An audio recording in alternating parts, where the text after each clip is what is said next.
Hello বন্ধুগণ, কথা আজকের পর্বে দেখতে পারবেন। কথা চিত্রাকে বলে, তোমার এই বাড়ি থেকে যাওয়ার সময় ঘনিয়ে এসেছে, তোমার অপরাধের সাজা তোমাকে পেতেই হবে। এইদিকে অগ্নি তার দাদাকে আবদার করে, দাদা আমরা সবাই মিলে দেশের বাড়িতে যাব, আমাদের গোড়াল বাড়িতে। ওখানে গিয়ে আমরা পিঠা উৎসব করব। অগ্নির দাদা কথাকে বলে, কথা অগ্নির কি হয়েছে? মাথায় কিছু তেল তেল দিয়েছিস নাকি? সে নাকি যাবে গোড়াল বাড়িতে। এটা তো আমার বিশ্বাসে হচ্ছে না, কিভাবে এটা সম্ভব? অগ্নি তার দাদাকে বলে, দাদা আপনি কিন্তু বেশি বাড়াবাড়ি করছেন। আমাদের বাড়ির যে ঐতিহ্য, এটা আমাদের সবার জানার দরকার না? আমরা অবশ্যই যাব। যখনই চিত্রা শুনলো সকলেই গোড়াল বাড়িতে যাবে, চিত্রা অনেক ভয় পেয়ে যায়।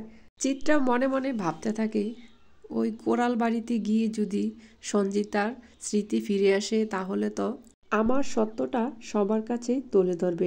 না না, এটা কিছুতে হতে দেওয়া যাবে না।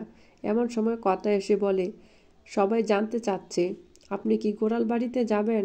তখন চিত্রা বলে, আমি তোমার কাছে কফিয়ত দেওয়ার মতো প্রয়োজন মনে করি না। যখন এটা তখন দেখা যাবে। কথা চিত্রাকে বলে, আপনার সময় ঘনিয়ে এসেছে। আপনার পাপের সাজা আপনাকে অবশ্যই পেতেই হবে। আপনাকে ছাড় দেওয়া যাবে না। বন্ধুগণ, চিত্রা কি পারবে কথার কাছ থেকে নিজেকে বাঁচাতে? অবশ্যই কমেন্টস করে জানাবেন আর আমার চ্যানেলটি সাবস্ক্রাইব করে রাখবেন।